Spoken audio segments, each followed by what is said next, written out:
मैं आचार्य जी से विनती करूंगा कि आचार्य जी अपने प्रखर वाणी से हम सब लोगों को राह और हमारे जीवन की दिशा में हमें प्रेरित करेंगे, प्रेरणा देंगे। पर सभी लोगों से विनती है कि आप दक्षित होकर के आचार्य जी के व्याख्यान को सुनेंगे। मैं बस इतना ही कहूंगा। अब आप पूछेंगे जी शिव की पूजा करने का विधान वेद के अंदर भी आया है। हाँ, वेद के अंदर आया है, पर जैसा शिव आज लोगों ने मान लिया है ऐसा शिव वेद के अंदर नहीं है। बस ये व्यवस्था समाज ने समझने में गड़बड़ कर दी। आज समाज में मैं क्यों निवेदन आपके बीच में किया, श्री रामचंद्र भी शिव की पूजा करते थे। लोगों ने दिखाया श्री रामचंद्र बैठे हैं, शिव की पूजा करें। हाँ, करते थे, हम भी करते हैं। प्रत्येक व्यक्ति शिव की पूजा करता है, लेकिन शिव का अर्थ होता है कल्याण करने। शंकर का अर्थ होता है जो समस्त हमारी शंकाओं का हरण कर ले। जितने भी हमारी दुख है, पीड़ाएं हैं, बाधाएं हैं, समस्याएं हैं, हमारे मस्तिष्क में उठने वाले द्वंद्व हैं, उन सारे द्वंद्वों को एक पल में समाप्त कर दे, उसका नाम शंकर है। और जो हमारे समस्त दुखों से हमको प्रेरित करके सद्कर्म करने की प्रेरणा करे, तो कल्याण करने वाला पिता, जरा जल्दी बोल दो, क्या है? वो परम पिता परमेश्वर है, वो निराकार है, वो सर्वव्यापक है, वो शरीरधारी नहीं है, वो शरीर धारण कर नहीं सकता, क्योंकि शरीरधारी करते ही एक देशी बन जाएगा। वो परमात्मा सर्वदेशी है, वो भारत में भी है, अमेरिका में भी है, भारतवासियों का भी कल्याण करता है, और बोलो अमेरिका वालों का भी कल्याण करता है। इसलिए वो वहां भी रह करके कल्याण कर रहा है, यहाँ भी रह करके कल्याण कर रहा है। यदि एक देशी हो जाएगा तो परमात्मा पर दोष बोलो लग जाएगा, पर परमात्मा तो दोष रहित है। पर कुछ लोगों ने इस शिव के कल्याणकारी स्वरूप के परमात्मा को समझने का प्रयास नहीं किया, और परमात्मा के लिए, इस शिव के लिए अलग अलग तरीके से मन घड़ंत कुछ ग्रंथ बना दिए। अब आप कहेंगे जी क्या बनाया? तो वाम मार्गियों ने अपनी दुकान चलाने के लिए, समाज को ठगने के लिए, समाज को गलत दिशा देने के लिए शिव के नाम से ही दुकान चला दी। जबकि वेद के आधार पर वेद का मंत्र कह रहा है नमः शिवाय च, नमः शंकराय च, महेश्वराय च, कि वही परम पिता परमात्मा कल्याणकारी है, उसी की उपासना करो, उसी की प्रार्थना करो, उसी से मांगो। पर लोगों ने उस परमात्मा को नहीं समझा, उस निराकार सत्ता को नहीं समझा, बल्कि शिव की एक क्या बना दी, बोलो, मूर्ति बना। और इस श्रावण के मास में जब वेद का पढ़ना पढ़ाना होना चाहिए, इस श्रावण मास में एक कथा समाज के अंदर प्रचारित की गई, और उस कथा को पढ़ करके, सुन करके, जान करके, यत्र तत्र सर्वत्र लोग विचार करके, और एक पीढ़ी से आप विचार करके देखिए, कोई भी असत्य बात यदि लगातार आपको बताई जाए, बताई जाए, बताई जाए, समझाई जाए 2000 बार, 10,000 बार, 50,000 बार, 50 जन्म भी आप ले लेंगे, तब तक भी वही चीज आप सीखते आ रहे, सुनते आ रहे, पढ़ते आ रहे हैं, तो एक स्थिति ऐसी बनती है, लगातार इस अभ्यास से भूमि दृढ़ बन जाती है। असत्य बार बार बताया जाए, बताया जाए, बताया जाए, तो असत्य भी क्या लगने लगता है, बोलो, सत्य लगने लगता है। आज समाज में जो प्रचारित किया जा रहा है वो वेद के अनुकूल नहीं है,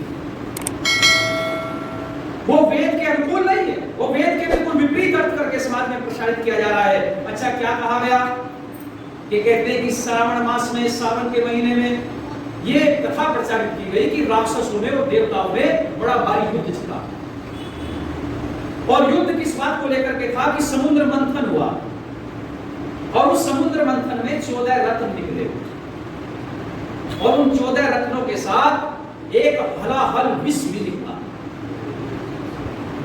अब रत्नों में जो अमृत है, अमृत तो सब लेना चाहते हैं, पर विष कौन ले? भाई अमृत तो सब लेना चाहते हैं ना, मीठा सब खाना चाहते हैं, पर जहर कौन खाए? इस जहर को खाने के लिए जब कोई आगे नहीं आया, तो इस जहर से पूरी सृष्टि का कहते हैं विनाश हो सकता था। तो इस जहर को पीने का दायित्व किसने अपने कंधों पर लिया? शिव ने लिया। अब कहते शिव ने वो जहर पी लिया, अब जहर पी लिया तो उस जहर को कंठ तक रखा शिव ने, और कहते जहर का रंग नीला होता है, इसलिए उस शिव का एक नाम पड़ा क्या? नीलकंठ। देखो कितनी तेजी से बच्चे बता रहे हैं, क्यों बता रहे हैं? क्यों बता रहे? मैंने अभी आपके बीच में प्रमाण दिया ना, ये बच्चे इसलिए बता रहे हैं कि इनके पिता के पिता और उनके पिता के पिता लगातार यही कथा सुनते आ रहे हैं के मंथन निकला, विष पिया और विष पी करके उसको कंठ तक सीमित रखा, इसलिए कंठ पड़ गया नीला। और नाम क्या पड़ गया बोलो? नीलकंठ। एक नाम नीलकंठ से उसको संबोधित किया। और आप विचार करके देखो, आज समाज में उस नीलकंठधारी शिव के भक्त, आज समाज में उस नीलकंठधारी शिव के पुजारी एक भी बूंद जहर की नहीं पीना चाहते, बल्कि जहर के नाम पर क्या पी रहे हैं आज विचार करके देखिए आप। अरे कहीं भी किसी भी ग्रंथ में नहीं लिखा हुआ है कि शिव ने जहर तो पिया, ये तो उन्होंने भी लिख दिया अपने ग्रंथों में, लेकिन ये कहीं भी मैंने नहीं पढ़ा है कि शिव ने भांग को पिया, शिव ने धतूरे को पिया। जबकि ये कहा जाता है कि शिव के ऊपर बेल पत्र चढ़ाओ और बेल पत्र के साथ साथ धतूरा भी चढ़ाओ। अब समस्या समाज के अंदर ये आ गई कि इन धर्म के ठेकेदारों ने जो दुकानें चला रखी हैं, उन दुकानों में जिस जिस सामान की जरूरत पड़ी वही सामान देवता के नाम पर मांगना प्रारंभ कर दिया। और हम लोग देते चले गए, हम लोग देते चले गए। हमने कभी सवाल नहीं उठाया, हमने कभी पूछा नहीं है कि नीलाकंठ इसलिए नहीं है, हमने कभी विचार नहीं किया कि शिव का चित्र बनाया गया है, ये क्यों है। वेद के अंदर तो शिव माने कल्याण करने वाला परमात्मा संबोधित किया गया है, फिर कल्याण करने वाले शिव को हम किस तरीके से जाने, ये हमने जानने का प्रयास नहीं किया। आज मैं आपसे बताना चाहता हूं कि नीलाकंठ क्यों है, और आप वेद के आधार पर जाने, इस तथ्य के आधार पर जाने शिव कहते किसको। और आज श्रावण मास में शिव के स्वरूप को आप जानने का प्रयत्न करें। सच्चा शिव होता कौन है, सच्चा शिव कहते किसको है, और अगर ऐसे मानोगे तो शिव का यथार्थ स्वरूप जीवन में धारण करके कल्याणकारी बन जाओगे। और अगर ऐसे नहीं माना, यही भेड़जाल समाज के अंदर चलते रहे, ऐसे करते रहे। लेकिन इस कथा की अगली कड़ी किसको बोलते कहते हैं, शिव ने विष तो पी लिया, लेकिन विष पीने से बड़ी भारी गर्मी हो गई। और फिर रावण उनका बड़ा भारी भक्त था, शिव का भक्त था रावण। अब रावण ने क्या किया कि उस गर्मी को शांत करने के लिए रावण दौड़ा दौड़ा गया और जाकर के गंगा जल लेके आया, और उस गंगा के जल को कावड़ के रूप में लेकर के आया, और उस कावड़ से उस गंगा जल को शिव के शिवलिंग के ऊपर डाला। और इस कंठ से ये जो विष है, इस विष से शिव को मुक्ति मिली। अच्छा, एक भक्त भगवान को मुक्त कर रहा है, माने भगवान में सामर्थ्य नहीं है। भगवान में इतना सामर्थ्य, जिस भगवान के अंदर विष पीने का सामर्थ्य है, उस भगवान को विष से मुक्त होने का भी सामर्थ्य बोलो होना चाहिए। पर नहीं, एक भक्त है जो कावड़ ला करके जल डाल करके उस विष से उसको मुक्त करना चाहता है। ये कैसी कथाएं समाज के अंदर, ये किस तरीके का विरोधाभास समाज के अंदर चल। और कारण क्या बना, मैंने आपको बताया, ब्राह्मण समाज का सजग होना चाहिए। ब्राह्मण समाज का सजग नहीं हुआ, ब्राह्मण समाज का अपने सिद्धांत से भटक गया, ब्राह्मण समाज का वेद के अर्थ करने से भटक गया। ब्राह्मण को समाज के अंदर वेद के अर्थ ठीक करने चाहिए थे, उस शिव का अर्थ ठीक करके समाज को प्रचारित करना चाहिए था। और समाज में व्यवस्था ये बन गई कि समाज में इन चीजों का जो सदुपयोग होना चाहिए था, उनको गलत दिशा की तरफ मोड़ करके आज समाज चलने का काम कर रहा है। और कितना सारा आप देखते हैं समाज के अंदर कैसे दुर्गुण बढ़ रहे हैं, दुर्गुण। आज शिव के नाम पर कितने सारे नौजवान बच्चे हैं, शिव का अपने आप को भक्त कह करके किस तरीके से आज भांग धतूरे का सेवन किया जा रहा है, शराब का सेवन किया जा रहा है, नशे में नौजवान डूब चुका है, उसको ये जानकारी नहीं है कि तो कर क्या रहा है, और उस नशे का आधार बनाएगा शिव को। ये सोचने का प्रश्न है, समाज को सोचना चाहिए। नहीं, मेरे महापुरुष नशेड़ी नहीं हो सकते। मेरे महापुरुष, यदि आपने उनको महापुरुष माना है, तो महापुरुष कभी भी समाज को गलत दिशा बोलो नहीं दे सकता है। महापुरुष हमेशा सही दिशा देने का काम करता है। ये तो पाखंडी लोग हैं, ये ढोंगी लोग हैं, तो अपना स्वार्थ सिद्धि के लिए नशे की तरफ समाज को धकेलने का काम करते हैं। शिव ने कभी भाग नहीं, और देखो इतना दिमाग में नहीं लगाया लोगों ने। अच्छा, जरा मैं आपसे पूछना चाहता हूं, मुझे उत्तर देंगे और बताएंगे मुझे, शिव शंकर का निवास कहाँ है? कहां पर बताते, शिव रहते कहां पर थे? कैलाश। अच्छा, कैलाश पर आप देखेंगे विचार करके, ये कैलाश मानसरोवर हमारा चाइना में चला गया। चाइना के हिस्से में जो पूरा का पूरा कैलाश मानसरोवर का हिस्सा था, वो चाइना ने कब्जा लिया है। और उस चाइना में हमारे यहाँ बम बम तो हम चिल्लाते रहे, लेकिन जिस बम बम का आधार हम चिल्ला चिल्ला करके अपनी ऊर्जा को नष्ट करने में लगा रहे हैं, वो चाइना उसी तकनीकी को बढ़ा करके अपनी जो हमारी शक्ति है अपनी उसको बढ़ा करके इस राष्ट्र के ऊपर कैसे अपनी आंखें भोए डाल करके बैठा हुआ है, उसके लिए हम विचार नहीं करते। 1962 में हमारा कई हजार वर्ग मील इलाका, इसमें कैलाश मानसरोवर पूरा का पूरा चाइना के कब्जे में चला गया। और शंकर भगवान कहते हैं कैलाश पर रहते हैं। अच्छा बताओ मुझे, कैलाश पर कितनी बर्फबारी होती है, कितनी भयंकर बर्फ पड़ती है, कितना मौसम ठंडा रहता है। और कोई भी व्यक्ति खड़ा होकर के मुझे बता दे कि भांग इतनी ज्यादा ठंड में पैदा हो सकती है, कोई भी बुद्धिमान व्यक्ति सोच कर बताए। जब भांग पैदा ही नहीं हो सकती है तो फिर भांग होने का सवाल कहां से उठा? क्यों ऐसे गीत बजाए जा रहे हैं समाज के अंदर कि पार्वती ने गोदी भांग और शिव ने उस भांग से फिर प्याला बनवाया, और भांग पी करके ऐसे चित्र समाज के अंदर बनाए जा रहे हैं और प्रचारित किए जा रहे हैं कि शंकर भगवान को भांग पीता हुआ दिखा रहे हैं चित्रों के अंदर। बड़ा भारी दुर्भाग्य है इसका। मैं कहता हूं शंकर की पूजा करो, मैं कहता हूं शिव की पूजा करो, मैं कहता हूं शिव की आराधना करो, पर शिव जैसा है उसको वैसा मानने का प्रयत्न करो। अपने शंकर भगवान को बिगाड़ क्यों रहे हो? अपने शंकर भगवान को भांग पीने वाला क्यों बता रहे हो? इस बात पर बड़ी विचार करने की आवश्यकता समाज को है। मैं कहना चाहता हूं माइनस डिग्री टेम्परेचर में भांग कैसे हो सकती है? अरे भांग तो का पौधा तो वहां होता है जहां टेम्परेचर बोलो बहुत ज्यादा। गर्मी के स्थान पर भांग होती है, पर अच्छा कई चीजें आप लोग समझते हैं, उपवास रखते हैं। अब आप लोग मुझे बताएं, कुछ लोग कहते हैं जी व्रत रखा है हमने, शिव के नाम का व्रत रखा है, कुछ देवी के नाम का व्रत रखते हैं। अच्छा व्रत में उपवास में क्या अंतर होता है? अभी सावन का महीना चला, मैं आपको मोटी मोटी बातें बता रहा हूं, जो समाज में चल रहा है वो चीजें बता रहा हूं। अभी इसी सावन के महीने में सोमवार का बहुत से लोग व्रत रखेंगे, कई कई तो 8-8 दिन का व्रत रखते हैं और पूरा पूरा व्रत रख करके उस भगवान से कुछ इच्छा जाहिर करते हैं, कुछ मांगते हैं। अच्छा क्या भोजन छोड़ देने का नाम व्रत है? क्यों जी व्रत किसे कहते? देखो हम वेद का एक मंत्र पढ़ते हैं, हम लोग भी व्रत रखते हैं, आप लोग भी व्रत करते हैं, आप लोग भी व्रत का मंत्र पढ़ते हैं। हमारे यहाँ जब पुरोहित यज्ञ कराता है तो पढ़ता है हम व्रतपते व्रतम चरिष्यामि तच्चकेयम तन्मेराध्यताम इदम अहम नृतात सत्यम पैनी। माने उस परमात्मा के लिए भी ये संबोधन आया है वेद में कि वो परमात्मा व्रतपते है, अर्थात व्रतों का पति है, व्रतों का स्वामी है, व्रतों की रक्षा करने। तो इससे सिद्ध होता है कि व्रत का बहुत बड़ा महत्व है। पर आप विचार करके देखो, व्रत का इतना बड़ा महत्व है तो फिर व्रत कहते किसको है? व्रत होता क्या है? इसके बारे में आपको समझना पड़ेगा और तब जाकर के समाज को व्रत समझने की स्थिति समाज के अंदर उत्पन्न होगी। मैं दो चीजें आपसे कह रहा हूं, बहुत निवेदन कर रहा हूं आपके बीच में। जब एक पुरोहित एक यजमान के घर जाता है यज्ञ कराने,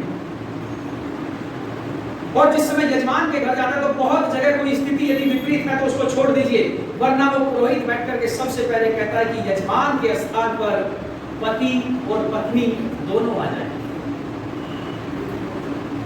ऐसा बोलता, यानी यदि पति खाली आया तो तब भी उसका यज्ञ बोलो पूरा नहीं हुआ है, और खाली पत्नी बैठ करके यज्ञ कर रही है तब भी एक सच्चा अच्छा वेदनिष्ठ पुरोहित कहता है कि पत्नी में बैठे साथ में बोलो पति भी बैठे, यानी दोनों बैठेंगे, दंपति मिलकर के बैठेंगी, तभी वो यजमान बन पाएंगे और तभी उनका यज्ञ बोलो सार्थक। जैसे हम इस अग्निहोत्र में करते हैं, इस यज्ञ में कर रहे हैं, ऐसा ही जीवन रूपी यज्ञ में भी दो सदस्य ऐसे हैं जो इस जीवन रूपी यज्ञ के यजमान होते हैं। आप पूछेंगे जी क्या है? तो दो सदस्य वो है, एक का नाम है सत्य और दूसरे का नाम है श्रद्धा। अब ये सत्य और श्रद्धा दोनों के दोनों इस जीवन रूपी यज्ञ के यजमान हैं। अब आप विचार करके देखिए, इस सत्य में और श्रद्धा में दोनों जब जीवन रूपी यजमान है। और एक चीज मैं आपको रोक करके यहां बताना चाहता हूं, किसी परिवार में अगर ऐसी अनहोनी हो जाए, ईश्वर करे ना हो लेकिन हो जाए, किसी पत्नी का पति दुनिया से चला जाए, तो ये समाज उसको क्या कहता है? विधवा कहता है। ये समाज उसको विधवा बोलकर के संबोधित करता है। उस स्त्री का श्रृंगार छिन जाता है, उस स्त्री की शोभनीय स्थिति छिन जाती है। यानी पत्नी संसार से चली जाए तो तब वो विधवा हो जाती है, और पति संसार से चला जाए तो विधवा हो जाती है, और पत्नी संसार से चली जाए तो उसको क्या कहते हैं? उसको विधवा कहते हैं। यानी पता चला कि पत्नी चले जाए तब भी वो अकेला हो जाता है, विधुर हो जाता है, और पति चला जाए तो पत्नी तब भी बोलो अकेली हो जाती है, विधवा हो जाती है। आप विचार करके देखना बंधुओं, यदि हमारे जीवन से सत्य चला गया तब भी हम अधूरे हो गए, और हमारे जीवन से श्रद्धा चली गई तो तब भी बोलो। इस जीवन रूपी यज्ञ के यजमान है सत्य और श्रद्धा। अब आप विचार करके उदाहरण मैं आपको देता हूं। पिछले वर्ष मेरे साथ एक घटना घटी थी, और वो घटना क्या, इसी श्रावण मास की घटना थी।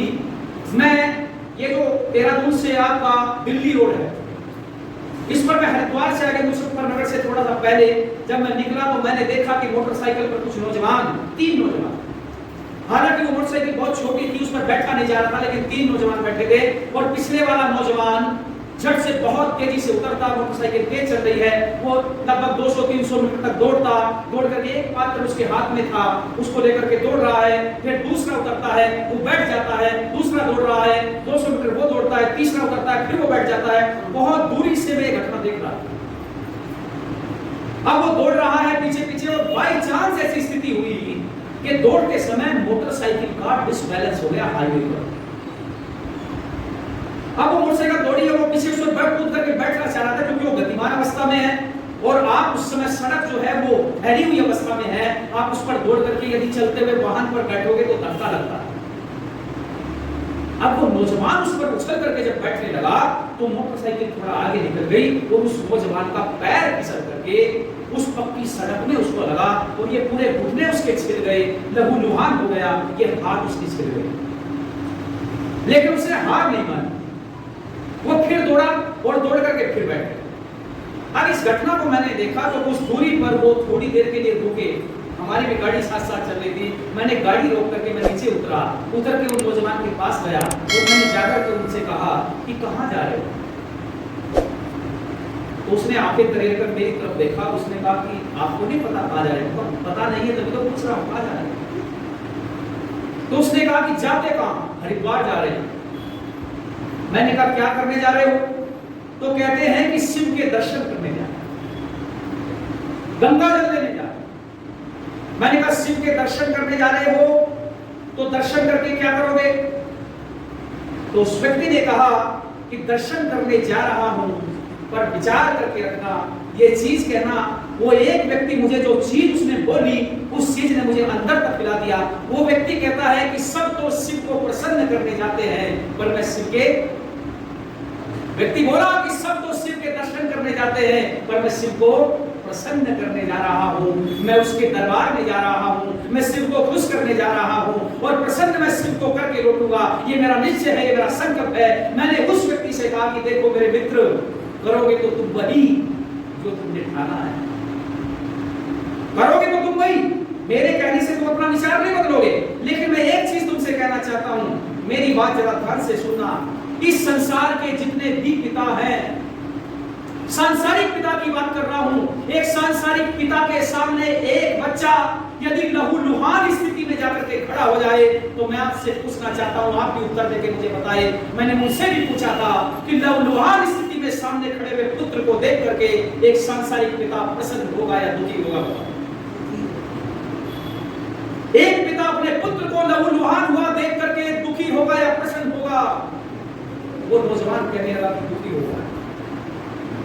मैंने कहा याद रखना, तुम लहूलुहान स्थिति में हो और वो सब कुछ हो सकता है, वो पिता नहीं हो सकता जो अपने पुत्र को लहूलुहान स्थिति में देख करके प्रसन्न होता हो। अरे तुम ऐसा भी कर सकते थे, यदि तुम्हें जल नहीं लाना था तो तुम गाड़ी में बैठते, वहां पर अपने अच्छे अच्छे वाहन तुम्हारे पास में है, उस कार में बैठ करके हरिद्वार पहुंचते, वहां से जल लेते, जल लेकर के फिर उस कार में बैठ करके वहां पहुंच जाते। मैं पूछना चाहता हूं, क्या शिव कार में जल लाने वालों को हाथ पकड़ कर रोक देते? क्या कार में जल लाने वालों को शिव हाथ पकड़ के कहते हैं कि नहीं, तुम्हें कार में जल लेने आए हो तो तुम्हें जल नहीं मिलेगा? जो दौड़ करके सड़क पर आएगा, बहुत बुरी हालत स्थिति में आएगा, उसी को जल मिलेगा? ऐसा नहीं है। पर विचार करिए, वो व्यक्ति दौड़ करके वहां जा रहा है, क्यों? क्योंकि उसके अंदर उसकी श्रद्धा बहुत प्रबल है। वो श्रद्धावान बनकर के हजारों कष्ट उठा करके भी दौड़ता हुआ जा रहा है। उसकी श्रद्धा का स्तर देखिए लोगों कितना ऊंचा होगा। हजारों कष्ट व्यक्ति प्रयास कर रहा है, तो उस व्यक्ति के हृदय में श्रद्धा कितनी प्रबल होगी। पर श्रद्धा तो है, पर सत्य मर चुका है। श्रद्धा उस नौजवान के अंदर है, पर सत्य उस नौजवान का मर गया है। अरे याद रखना, सत्य उस नौजवान के मर जाने से वो श्रद्धा अधूरी हो गई है, वो श्रद्धा पूरी नहीं रही है। अब देखिए, याद रखिए, उस पौराणिक जगत के श्रद्धावान व्यक्ति को एक समय के लिए छोड़ दीजिए। आर्य समाजियों, अपना अवलोकन करो, अपना अवलोकन करके देखो। आपके पास में सत्य तो है, पर आपकी श्रद्धा बोलो मर चुकी है। और यदि मरी नहीं है तो मरणासन अवस्था में होगी। आज आप विचार करके, सत्य आपके पास में है, विज्ञान आपके पास में है, वेद आपके पास में है, पर जरा विचार करके देखो, वेदों में कितनी श्रद्धा है, आपकी ऋषियों में कितनी श्रद्धा है, आपकी महर्षि दयानंद के अंदर कितनी श्रद्धा है, महर्षि दयानंद के सत्या प्रकाश के अंदर कितनी श्रद्धा है। यदि आर्यों के अंदर इस दिन वो श्रद्धा उत्पन्न हो जाएगी, उस दिन आज वो तुम्हारा कल्याण हो जाएगा। याद रखना, पौराणिक लोगों का श्रद्धा और तुम्हारा सत्य जिस दिन दोनों आपस में मिल जाएंगे, उस दिन ये विश्व आर्य वर्त बन जाएगा। ये मैंने सिद्ध बेटा से श्रद्धा हमें अपने अंदर जगानी पड़े। हमारे अंदर धीरे धीरे श्रद्धा, विद्वानों के प्रति हमारी श्रद्धा है। अरे सीखो उन लोगों से, राधा स्वामी वालों से सीखो, निरंकारी वालों से सीखो, नंदन सदगुरु वालों से सीखो, आसाराम वालों से सीखो। आप विचार करके देखो, उनके गुरु जेल के अंदर बंद है, फिर भी भक्तों के अंदर बोलो किस प्रकार की अगाध श्रद्धा उन लोगों के अंदर है। गुरु जेल के अंदर बैठा हुआ है, लेकिन उस गुरु के नाम पर भी लगातार सत्संग चला रहे हैं। और हमारा विद्वान अगर हमारे बीच में कोई आ जाए तो हम उसको पानी का गिलास देना भी ऐसा समझते हैं कि हम छोटे हो जाएंगे, तो ये बड़ा होगा। हम यदि अपने आर्य समाज में आकर के हम यदि झाड़ू लगाने का काम कर रहे हैं, तो हम अपने आप को ऐसा महसूस करेंगे कि शायद हम बहुत निकृष्ट बन गए। हम यशशाला में यदि नीचे यशशाला में पायदान बिछाने का काम कर रहे हैं, लोगों के लिए कुर्सी बिछाने का काम कर रहे हैं, लोगों के लिए, यानी यहां तक देखो, आप दूसरे लोगों को जाकर के देखो कितनी श्रद्धा लोगों के अंदर भरी पड़ी है। जूतों को अपने हाथों से उठा करके लोग रखते हैं। हमारे पास सत्य तो है, पर हमारी श्रद्धा बोलो मर चुकी है, मरणासन अवस्था में चली गई है। याद रखिए, जहां खाली सत्य होगा, श्रद्धा मर जाएगी, वहां भी व्यक्ति विदुर बन जाएगा। और जहां श्रद्धा होगी, सत्य मर जाएगा, वहां विधवा बन जाएगा। सत्य और श्रद्धा जिस दिन दोनों एक साथ मिलकर के खड़ी होगी, वही व्यक्ति कल्याण मार्ग का पथिक बनेगा, वही कल्याण होना वो संभव हो सकता है। तो मैं आपसे कहना चाहता हूं कि श्रावण मास को समझने का प्रयत्न करो, उपवास को समझने का प्रयत्न करो, व्रत को समझने का प्रयत्न करो, और अनशन को समझने का प्रयत्न करिएगा। आज जो हम ईश्वर के सामने बैठ करके उससे मांग रहे हैं, ये व्रत नहीं है, ये अनशन है। अच्छा बताओ, अन्ना हजारे ने दिल्ली में बैठ करके व्रत किया था या अनशन किया? तो जी 12 दिनों तक अन्ना हजारे ने एक भी अन्न का दाना बोलो नहीं खाया। किसी पत्रकार ने ये कहा क्या कि अन्ना हजारे व्रत कर रहे हैं? क्या बोला सबने? तो इसका मतलब पता चला कि अन्ना हजारे 12 दिनों तक एक भी अन्न का दाना अपने मुंह में नहीं लेते हैं। क्यों नहीं लेते हैं? क्योंकि वो अपनी बात मनवाना चाहते हैं। और अनशन का अर्थ निकलता है कि अपनी अच्छी या बुरी बातें मनवाने के लिए व्यक्ति पर दबाव डालने का जो कार्य किया जाता है, उसी का नाम क्या है? जल्दी बोल दो। अनशन है। और आज समाज क्या कर रहा है? आज भोले बाबा पर दबाव तो बना रहे हैं। आज कह रहे हैं, कुछ लड़कियां कहती हैं कि भोले बाबा सोमवार का व्रत करूंगी, यदि मुझे क्या मिलेगा? मेरे योग्य वर मिल जाएगा, जो बहुत ज्यादा धन कमाने वाला हो, मुझे ऐसो आराम बिछड़े उड़ाने वाला हो। ऐसे पति की कामना करने का आह्वान करती है। किसके सामने? शिव के सामने। तो बताइए, ये अनशन हुआ या व्रत हुआ? कुछ कहते हैं कि भोलेनाथ 20 रुपए का प्रसाद चढ़ाऊंगी, बस मेरे घर में संतान हो। कुछ कहते हैं मेरे बच्चे की नौकरी लग जाए, लाखों रुपए का पैकेज मेरे पास में आ जाए, प्रसाद 10 रुपए का चढ़ा। आप विचार करके देखिए स्थिति कैसी समाज के अंदर। ये एक प्रकार से दबाव बनाना है, अपनी बात को मनवाना है, इसको कहते हैं अनशन। ये व्रत नहीं है। अरे उपवास करो, शिव का यदि करना है तो उपवास करो। उपवास का मतलब होता है, उप कहते हैं समीप, वास कहते हैं बैठ जाना। उस शिव के समीप जाने का प्रयास करो, उस कल्याणकारी परमात्मा का ध्यान करो। वह परमात्मा निराकार है, शिव उसका नाम है। कौणिक नाम बहुत सारे हो सकते हैं, मुख्य नाम एक ही होता है। उस परमात्मा को एकात्म भाव से जानो और शिव के शंकर के उस स्वरूप को जानने का प्रयत्न करो। नीलाकंठ परमात्मा का इसलिए है क्योंकि वो उपदेशक है, वो कल्याण करने वाला है, वो समस्त बुराइयों से हटाने वाला है। ये चित्रकार ने उपदेशक का चित्र बना के कहा कि समाज में जाओगे तो नीलाकंठ अर्थात बुराइयां जितनी भी है उनको अपने कंठ तक सीमित रखो, बुराइयों को हृदय तक मत ले जाओ, क्योंकि जो बातें गलत बातें हृदय तक चली जाती हैं वाणी से बोलो बाहर आ जाती हैं। इसलिए गलत बातों को यहाँ तक समेट कर रखो। लड़ाई झगड़ों में आप जाते हैं, लड़ाई झगड़े यदि कर रहे हैं, क्रोध भी आता है, तब भी उसको कंठ तक सीमित रखोगे, उस जहर को हृदय तक मत ले जाना। ये शिव का संकेत किया गया, शिव का पूरा चित्र बनाया गया है। ये उपदेशक का शिव है, उपदेशक मैंने कल्याण करने वाला, और परमात्मा भी एक उपदेशक है। इस पूरे चित्र का वर्णन फिर कभी आपके बीच में करेंगे। इस महीने में निश्चित रूप में किसी एक अनुवाद में फिर आपके बीच में आना होगा, और सच्चा शिव है क्या वो मैं आपके बीच में बताने का प्रयत्न करूंगा। और ये जो परिपाटियां गलत समाज के अंदर चल रही हैं, इनको धीरे धीरे करेक्ट करने की कोशिश करो, इनको ठीक करने की कोशिश करो, और एक स्थान पर बैठ करके वेद को विद्वान को बुला करके अपने घर में श्रावणी पर मनाओ, वेद प्रवचन करवाओ, वेद व्याख्यान करवाओ, और सच्चे अर्थों में ब्राह्मणों को अपने घर में बुला करके अच्छे अच्छे अनुष्ठान करो, तभी समाज का कल्याण हो सकता है। ये थोड़ी सी बातें आपने सुनी है।